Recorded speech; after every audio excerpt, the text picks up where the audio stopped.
Hello and welcome to another episode of Starside Chat. I'm one of your hosts, Zach, and joining me as always is Aaron Capo. Hello. And spring is basically upon us at this point. It's true. It will be 60 degrees today.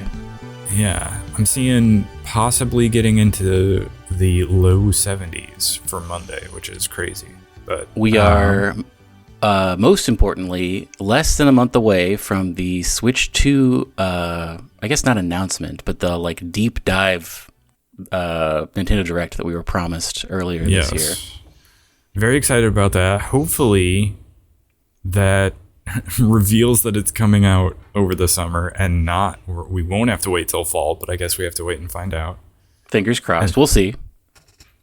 It's been sort of a slow news cycle the last few weeks, but we are also inching closer to the Summer Games Fest and all of that stuff when things will really ramp up, especially after they do that deep dive on the Switch. Maybe we'll start seeing a bunch of stuff that developers will start revealing games for Switch 2. So yeah, I'm sure they're just laying in wait. Yeah, so hopefully all of that happens here in the next month, so that'll be fun. Let's dive into the news we have for this week. So I don't know if you saw this, but I think Neil Druckmann was doing an interview about the next season of the HBO show Last of Us Season 2 coming up. And in that, he was asked about a Last of Us 3. And he basically said, don't bet on there being more Last of Us in terms of games. What is your impression on that? Because I thought maybe you had said in the past that you thought they almost needed one or it was set up for one. I mean, it kind of was in my mind. They left it open pretty heavily for a final part of the trilogy. I don't know. I saw an article about this saying that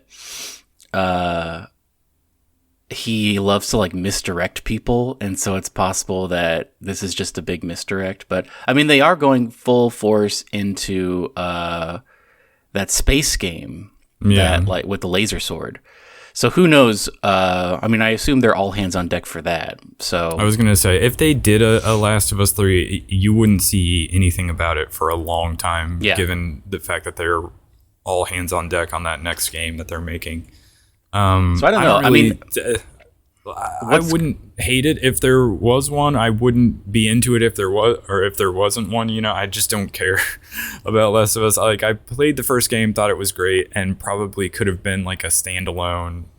This is just it, and you don't need more. You don't need to make a full-on universe out of this. But that seemed to be the direction they were going with it.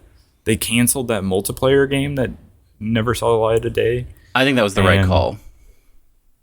Yeah, and now I guess some people do want a third game, but I don't know.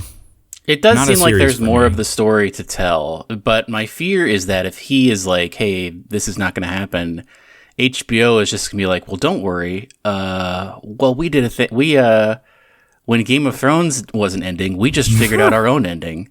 And so we can do that for Last of Us as well. And it's going to be not good.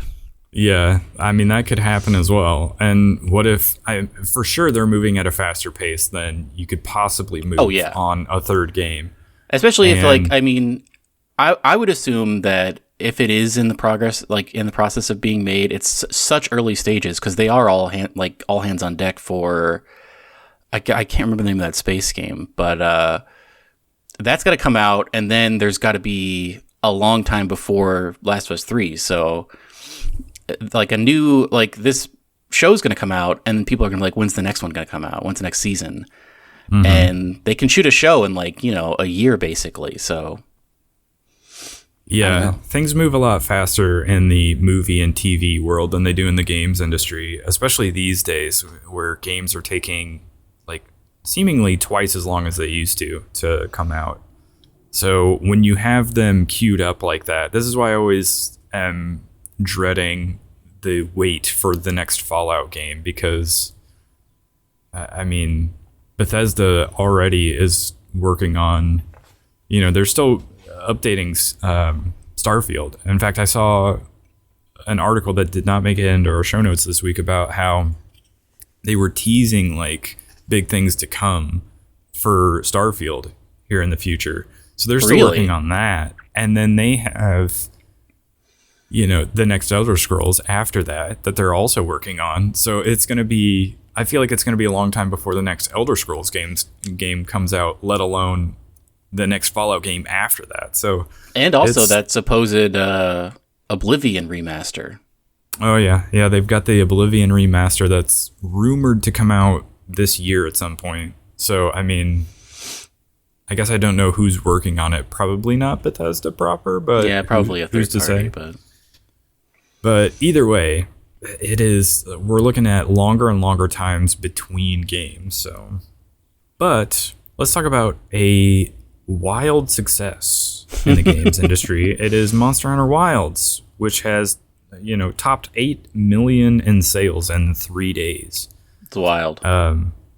Wilds, you could say. But yeah, I think this is like one of their top, if not their best-selling game in Capcom history, which is crazy to think about considering all the different titles that Capcom has. But yeah, seems to be a massive appetite for this style of game out there, and Monster Hunter is growing in in terms of its fan base over the years. I think Monster Hunter Worlds was a big part of that. Oh yeah, well, because it was on DS before that, basically. Yeah, I think it did it was on PlayStation 2, I think. But it was mainly thought of as like a handheld series. And so when they came out with Monster Hunter World, and it was like this big console thing for Xbox and PlayStation, all of a sudden it found like another audience, like a much bigger audience. And so yeah, it's just grown since then. I haven't gotten a chance to play much more of it this last week, so I don't really have anything else to say about it in terms of like my progress with it, but I've enjoyed it whenever I get a chance to play it. So I do need to spend more time with it. But let's talk about Kaizen, a Factory Story. Zach, have you ever played any of those Zachtronics games? No. They made like that Space Kim game. They're like really interesting, good puzzle games, and this is their new game. And it is basically, the story is you're someone who comes to Japan, I think in like the 90s or the 80s, and you are tasked with creating this like assembly line basically for electronics. And so the main part of this game is like a Zachtronics classic of it's like top down, you're building out these ways of, I mean, it's not exactly like Space Kim. It's hard to describe almost. How would you describe this as you're looking at the trailer? It almost looks like you're putting together, like sort of on the bottom of the screen, you're putting together these like, not really like if this then that, but you're like putting together sort of the... It's like it's like visual programming almost. Yeah, how it's going to play out, and then up on the top of the screen, you're seeing the different pieces being put together based on the timeline of the different actions you've put in. Yeah, this looked cool to me. I might end up checking this out. I like the Zachtronics games. I mostly like watching people play them and like optimize their like assembly process. But this one seems to have more of a story, I think, than Space Kim did, where like you're a guy who comes and you're not really sure what's going on. There's like side things where like it seems like there's like a pachinko game, and you're like hanging out with your coworkers or something like that.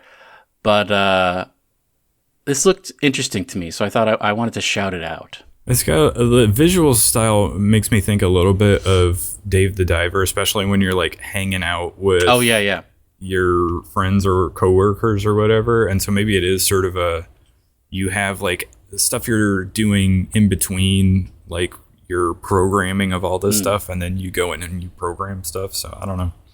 Kaizen, a Factory Story.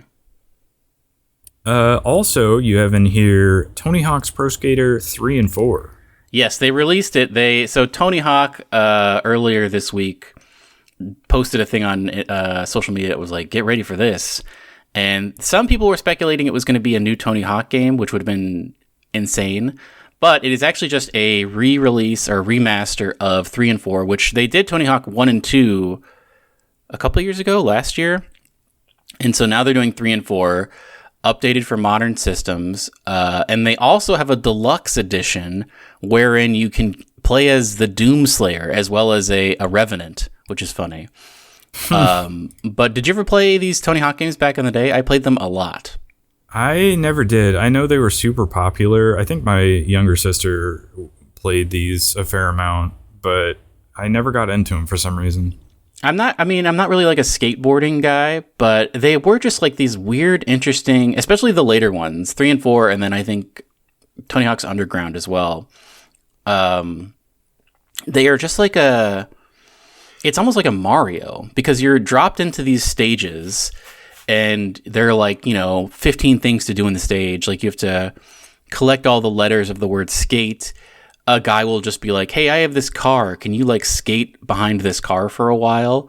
There's like points things where you have to get a lot of points. It is just like kind of a weird open zone type of thing where there's like secret places you can find. There's like an alien you can unlock.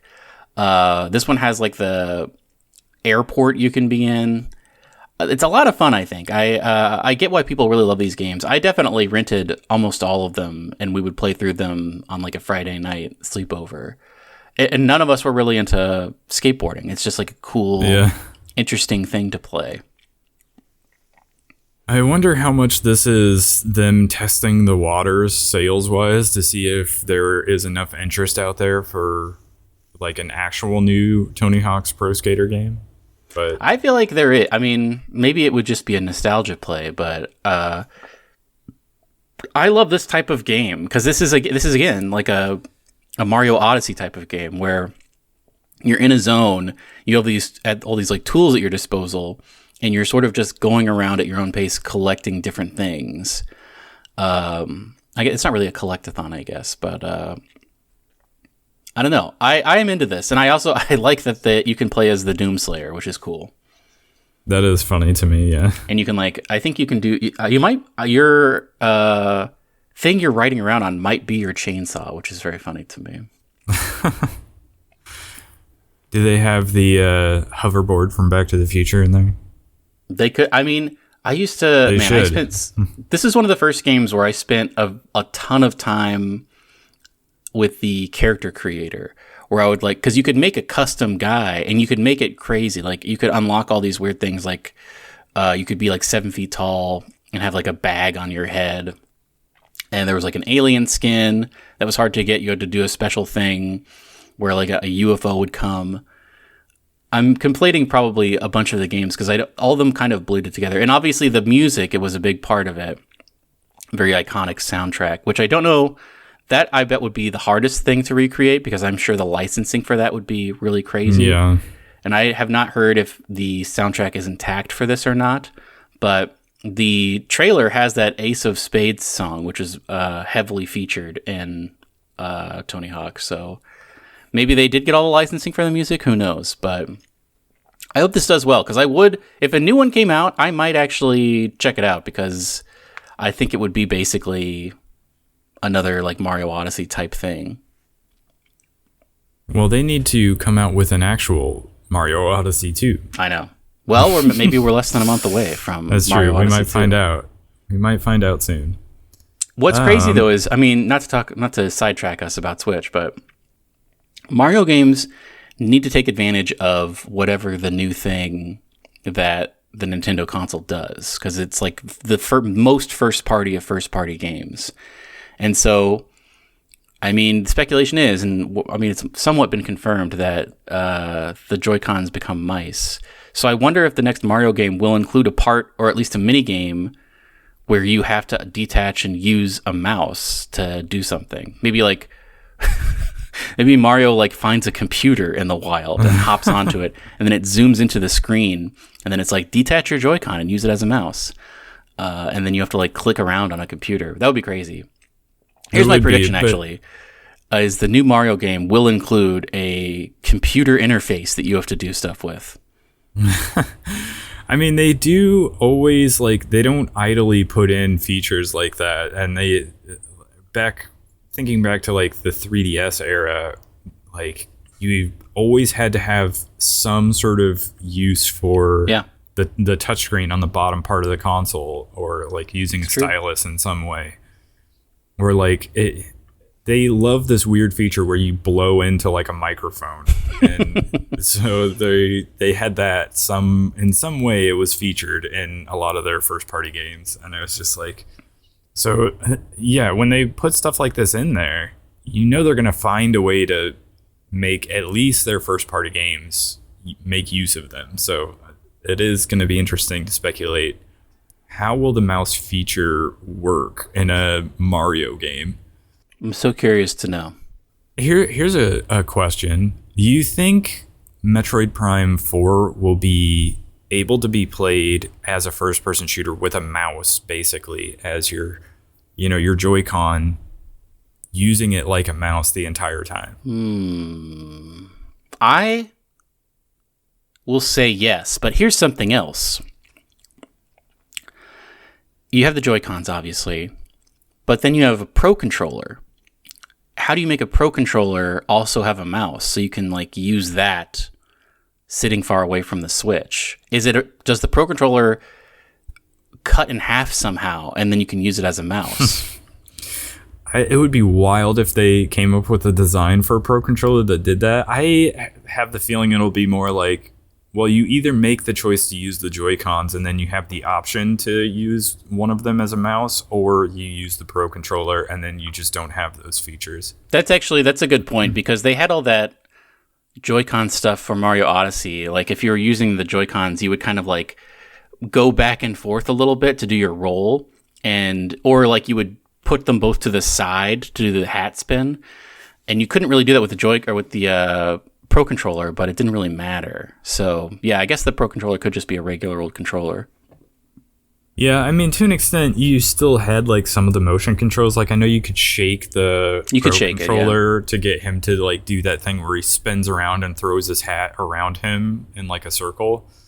But there are also, like, other first-party Nintendo games where they're like, okay, you either choose to play with the Pro Controller and then you can't play these modes, or you play with, I'm thinking, like, more recently, like, the latest Mario Party game came out and you basically have to play with the Joy-Cons. You can play it with the Pro Controller, but you get locked out of, like, certain modes if you're not using Joy-Cons. So and certain of their mini games in that game, like, require the Joy-Con. So I feel like it'll be something like that, but who knows? I guess we'll find out soon. We will find out soon enough, less than a month away. All right, tell me about Cookie Cutter Overkill Edition. I loved Cookie Cutter. I did not complete it. It got a little bit too hard for me, so I had to tap out. I think I got about halfway through, though. It was a really good little Metroidvania that had cool animations. It was, like, hand-drawn. And now they are coming out with the Overkill Edition, and it is coming out on Switch. I think I played on Xbox. But this has, like, way more dialogue, because a lot of the dialogue was just written in the original. There's new characters, new cutscenes, a lot of, they say, gameplay improvements, which might mean they fix some of the balance issues that I ran into, where I felt like the difficulty really jacked up at the part where I was, and I was just, like, having a really tough time even, like, getting to the places I need to get to. But I might this might make me check it out again. I don't think I can upgrade my edition. I think I would have to buy it again. But if you haven't played Cookie Cutter, I would say wait for this to come out and just get the Overkill edition, because maybe it is the best, most definitive edition. I would say it's a really good Metroidvania if you're in the market for it. I a little bit wonder if they'll do, like, a physical release for this game at some point. I could see that, yeah. I don't think it really ever got, like, a cult following or anything, which is kind of crazy to me, because it was, like, a really solid, like, it felt really good, like, the movement felt really good, and you can get this motorcycle. You could kind of do that thing in Smash Brothers where Wario just, like, pulls out a motorcycle and drives through the stage. And you could kind of do that with this, which is really fun. But yeah, maybe this will have a revitalization effect to this Overkill edition. Well, from something new coming out to something that will never see the light of day, Titanfall developer Respawn has canceled an unannounced multiplayer first-person shooter project. Yes. I wanted to talk about this because I think this is indicative of them going full force into whatever this 2.0 Apex Legends thing is that we talked about a couple of weeks ago, because they have said that Apex Legends is kind of in a slump profits-wise.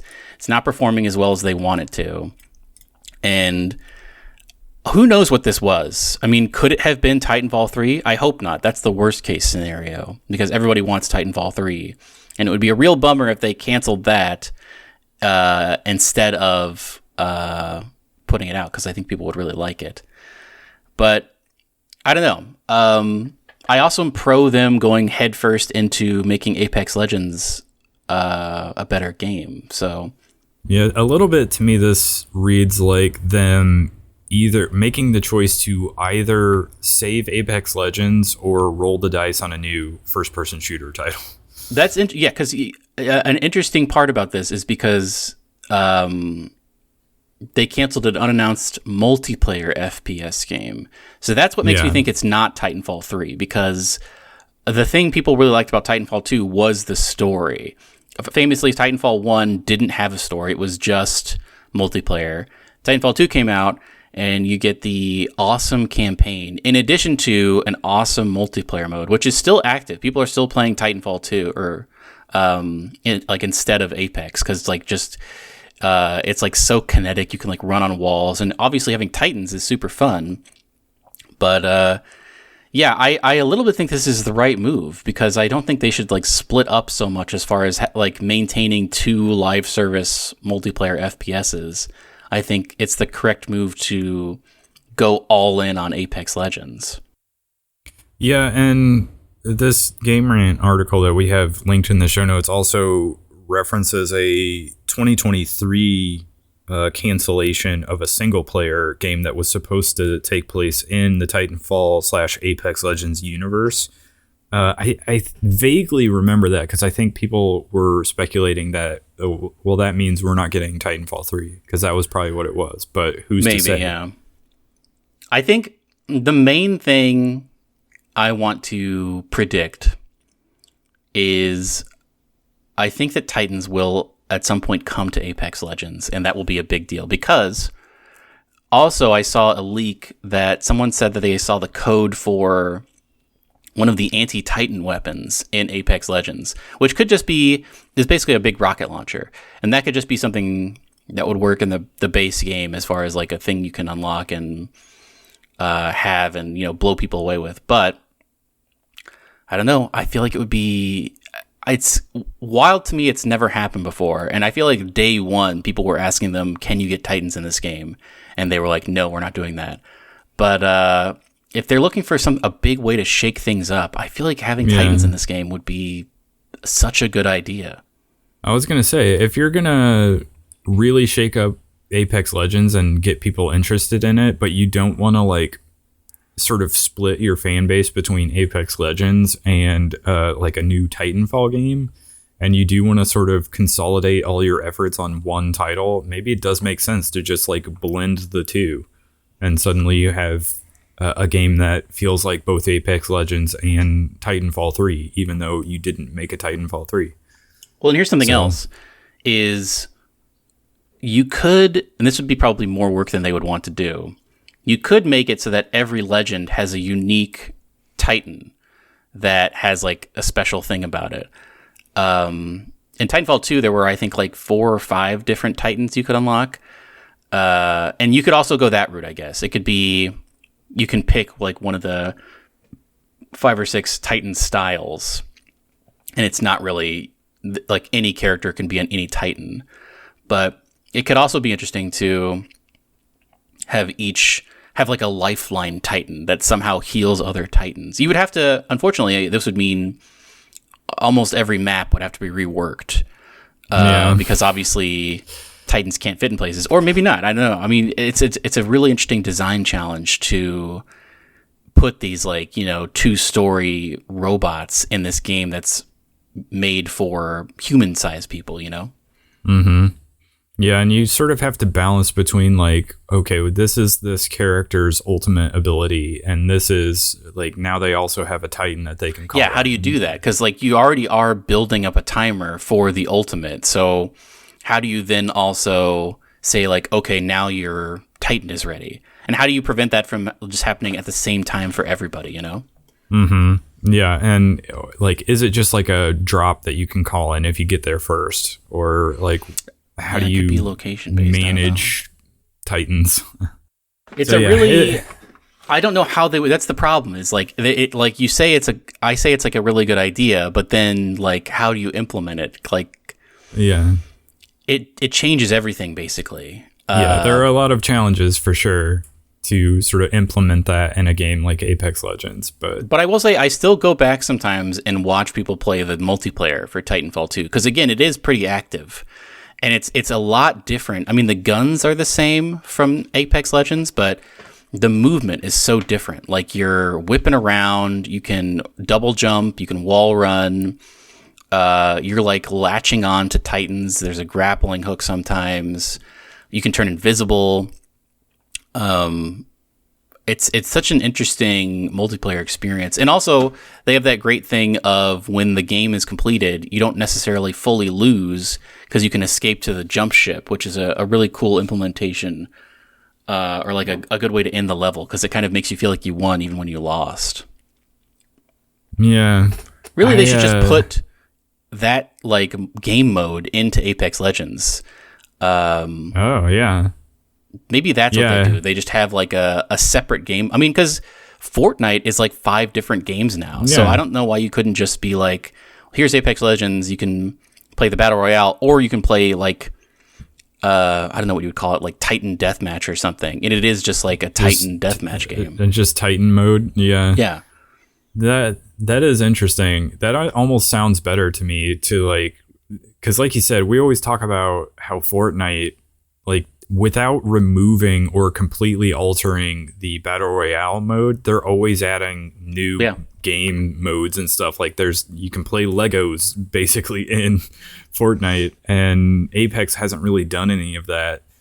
They've really just like survived on the strength of their Battle Royale mode and those like arcade modes that feel basically like Call of Duty modes. But to throw in another one that was like, Titanfall mode basically in Apex, you had the same heroes and art style and all of that, but now they call in Titans instead of having ults or something like that. I mean, that would be interesting to me. I would love it. I think it's a cool idea. I'm interested to see. Also, who knows when this is going to happen, because obviously they have said that Battlefield 6 or 7, what's the next Battlefield called? I don't know. The next Battlefield. It might not even be numbered, but that's going to be the next thing they're doing. So we're not going to see any of this Apex stuff until that comes out. So we have a little bit of time, but maybe it'll be this year. Maybe it'll be next year. But I'll definitely be checking it out when it comes out. Yeah. Well, let's dive into what we're playing, watching, because I know you have been playing some more Final Fantasy VII Rebirth, and I'm excited to hear how it's progressing. The last time we talked, I had just made it to Costa del Sol, and I have completed that segment. I did skip over a lot of it. I didn't care to do many of the mini games, and again, I am never playing Queen's Blood, so I'm only playing it when I have to. It wasn't that bad a mode. It's not that bad of a mode. I have no interest in it. But I made my way out of Costa del Sol. And then I briefly hung out in whatever that region is that new open zone. But really, I didn't spend a ton of time. I opened up a couple of those towers, and I did a couple of like the fiends or whatever. I found a couple world infos, or I don't even remember what they're called. But I really just made a beeline for the next story thing, and I didn't even get to the unlock chocobos for this region. Like I thought it would be close to one of the towers I unlocked, but I don't know if this is a story thing or if something I didn't do in Costa del Sol, but I was unable to unlock chocobos before I just progressed to the next thing. So I am now climbing Mount Coral, and I just did a segment where I played as Yuffie for an extended amount of time with her grappling hook, which was fun. Mm-hmm. But I'm still really liking it. Yeah, I liked the open zone area for Mount Coral. The music in that zone is like awesome. Oh, it's really good, yeah. And yeah, I think probably up to that point, I was still spending a lot of time doing open zone stuff. I feel like it really wasn't until we hit like Gungaga or something like that where I was like, okay, I can't with this anymore. Now I did see a thing that was like, if you want to unlock fast travel back to Under Junon, you have to do this quest. But then I didn't really know where to go for that. So I think I'm just sort of trapped doing my own thing until... I mean, I haven't tried to fast travel back to the other continent or anything, which I assume I cannot do until I figure out this other side quest. But I don't know. I just started climbing the tower or the mountain. I was like, well, maybe I'll go back and do some other stuff. But it kind of locks you in. So I think I'm just like climbing this tower until such a point where they let me go again, and then I can go back and do more. I mean, what would you say are like the good like things to do in the open world? Like, what am I missing some like powerful upgrades that I'm not getting, or is it just like raising your level basically?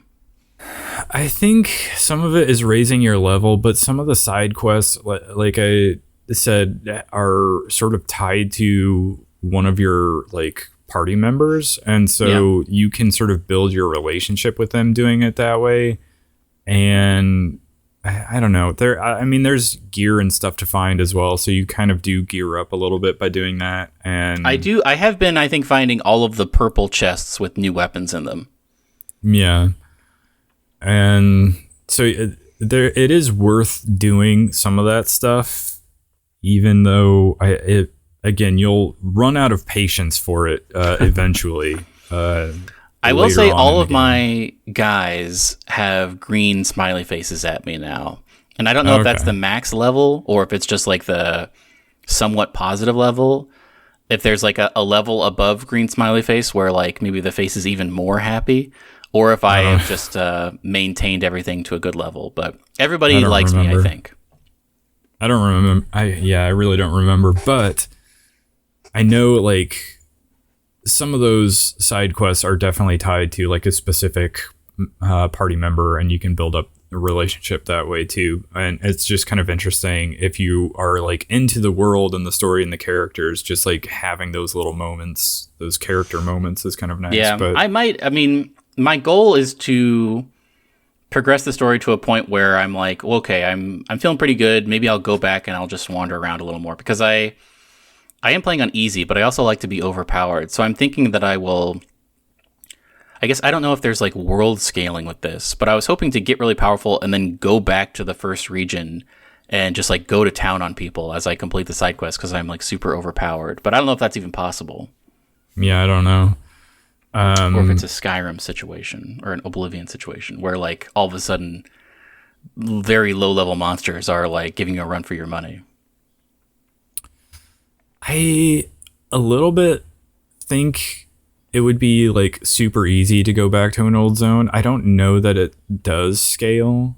I do recall getting into battles where you would like, you're running around an open zone and there are enemies, and then it's like, okay, time for combat. You got close enough, and then everybody died within like a couple hits, and it was like, okay, exit combat, we're done. So I don't know if that's just like some zones have like super low level creatures, or I don't know, but as long as I didn't have to fight birds, I was good. I, for whatever reason, struggled to fight the birds, but well, it's because I always have. So what was your main party that you used? I think I mainly stuck with Cloud, Barrett, and Red 13. Yeah, I always have Barrett because he's good for like birds and stuff. You can switch over to him and just blast them. Mm-hmm. I like having Aerith as well, because she also is like range, and she can do a bunch of like magic stuff. She has like a lot of AoE stuff. I never quite got a handle on her like doing combat as Aerith, whereas like pretty much all the other characters I could enjoy using if they were part of my party. But her and Kate Sith, I think I struggled with combat wise. I never quite got a good. Sith is in this. I never quite got a good handle on their abilities and combos and stuff to the point where I felt comfortable if I needed to swap to them. And so I pretty much avoided them unless the game like forced me into playing with them. So pretty much everybody else though, I was good with using. And so to me, I thought Red 13 was actually really fun to play as if you were swapping characters during combat. And so I kept him around for most of the game because I enjoyed on the occasion I needed to switching to him to do some combat. But yeah, I like that it makes you switch things up where people will split up and then you'll have to use 3 characters that you don't normally use. Like when I was that part I just did, I never really used Yuffie until it kind of forced me to use her. And her like shuriken was very intuitive to use. So I might actually add her to the main group of people just because she's also someone who's like really good at range, which I feel like Cloud is such a good like up close person, but you do need that range. So I might be a Cloud Barrett Yuffie guy now. Yeah, when I wasn't running like Cloud, Red 13, and Barrett, and the game forced me into using I think there was at least 1 or 2 sections where I had to play with the trio of Yuffie, Aerith, and Tifa, and my go-to was always Yuffie because her shuriken was so cool to use, and so I got a fairly quick handle on like the mechanics of using her for combat, and the other 2 I didn't use as much, so I didn't get them quite as well. But yeah. I'm loving it though. I'm excited to play more. I feel like I'm on the cusp of getting to the Golden Saucer, which I'm very excited to see. I still don't know where this game ends. I've remained spoiler free as to what happened, what's like how far it gets. But we will obviously be discussing the ending when I get there. But my goal is to complete this game before May 15th because that's when 15th or 14th. That's when Doom: The Dark Ages comes out, and I want to play that. So I'm hoping to continue this pace and complete it in less than 2 months. But I guess we'll see. Did you say story-wise where you're at? What's happening right now? They have just gotten to the top. I believe they're at the top of Mount Coral. I'm on all those railroad tracks, and I think I'm about to... Actually, this is an interesting thing. I guess don't spoil this for me, but I think I'm at the part of the original game where there was a runaway train, and you had to be on that train, and there was a timer on screen, and you had to get to the front of the train before the timer ran out, and then slow it down, or it would run into this village that was... we later reveal to be Barrett's home village. And so I don't know if there is a timed part of this game, but I think I am approaching where that would be. I don't even remember. I remember Mount Coral and the rails, and you're kind of walking along those, but I don't remember what happens after that. Maybe it won't. I mean, it's possible they didn't include that part in this game, so who knows? But I feel like that's a very iconic part, and I would be surprised if they didn't have it in there in some way. They might have, and I might just be forgetting it. There's like chunks of that game that I just have no memory of for some reason. Yeah. I don't know why. I remember some of the big like highlight standout moments, obviously, but there's like until you said like you're walking along the rails up to Mount Coral, I was like, oh yeah, that is a thing you do in that game. I forgot about that. Have you been playing or watching anything? I have a little bit. I didn't spend very much time playing games this last week. So I haven't made much progress in Monster Hunter Wilds. I do want to jump back into that. I played, I guess, maybe a little bit more Marvel Rivals, which is not interesting to talk about, but I'm still enjoying that game. But the weird random game that I dipped my toes back into after a long time was Chivalry 2. I don't know what compelled me to do it. I think maybe because I've been listening to so many like history related podcasts. Oh, yeah. I was like, and I'm also listening to a book on Audible about like not ancient history, but like sort of medieval history, Middle Ages maybe is the term I'm looking for. And there was a section on knights, and that I must have been the thing that triggered, oh, you should play Chivalry 2 again. And so I downloaded it again and was playing it, and it is just this like absurd, silly, funny multiplayer game where you're hacking and slashing with various types of medieval weapons. And I was very bad at it because it's been a long time since I played it, but I think I might play more of it too, because I want to kind of relearn how to get better at the game. Now, do you have any interest in that Kingdom Come Deliverance 2 that just came out? A little bit, yeah. I've thought about picking that up and playing it, but I have so many games right now that I'm trying to play that I have held off on buying that, because I think that is a longer game. That one seems crazy. So somebody else on another podcast I listen to is playing it, and apparently it's very punishing. Like, you have to craft a potion to save. Oh, really? Yeah, it's like it's incredibly difficult, and I don't know if they're playing on like a super hard difficulty or something, but it's apparently very realistic. Huh. Maybe I'll look into that, because that makes me a little less inclined to get that game. But I've heard it's good, though. I've heard it's good. It's kind of long, and I considered buying the original one when that came out, because I had heard so many good things about it. But I've heard it's also like very clunky at times. Yeah. But I considered the second one as well. But there's so many things I'm trying to play right now that I would not have time for it. So maybe I'll get to that later this year. Who's to say? But yeah, for now I've been enjoying that. I also want to make time for Pirate Yakuza, because I started that game. Yeah. I need to get back into that as well. So I got too much going on right now to add any more games to the pile. But I am looking forward to, we talked very briefly about this before we started recording. The one thing I've been watching has been some content creators got like early access to that Claire Obscura Expedition 33 game. So I've watched a little bit of gameplay of that, and it looks kind of good. It looks like somebody made like a Western version of a Persona game in terms of like the turn-based combat, where when it switches, from character to character, you have that like pop-up like menu where you select which attack you want to use. That to me looks very Persona-esque. But obviously, instead of it being like anime art style, it's like a Western sort of fantasy art style.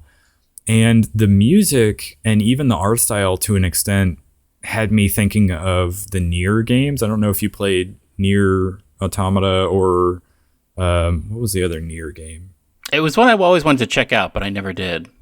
But yeah, people love the music in those games, and the music, at least in the part that I was watching from the person that was playing it, had me thinking a little bit of the Nier games. And so if it is just like a Western studio tried to combine Nier with Persona, but do it in a very like Western fantasy sort of a way, then that sounds like very cool to me.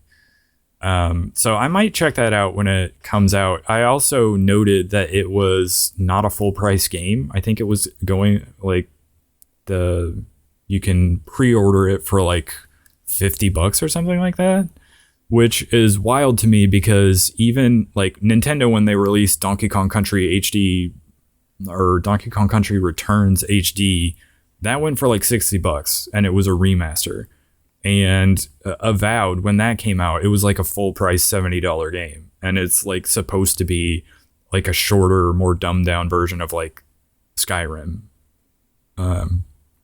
So at a time when everybody's selling their game, no matter how like shorter than a normal game it's still like usually a full price game. And this one notably is not. So I don't know if that speaks to like how long the game is expected to be, but I thought that was cool that it's a game that looks kind of cool to me and is not full priced. Also, I don't know if this is on purpose. I haven't checked the like IMDb to see the cast for it, but the guy in that game looks exactly like Robert Pattinson. I don't know if you saw that, but oh, did you see there was a deep dive gameplay on that Hell Is Us game? I did not. It looks interesting, I gotta say. This is one that I might actually check out. This is the one by, or it's got the voice actor from Deus Ex in it.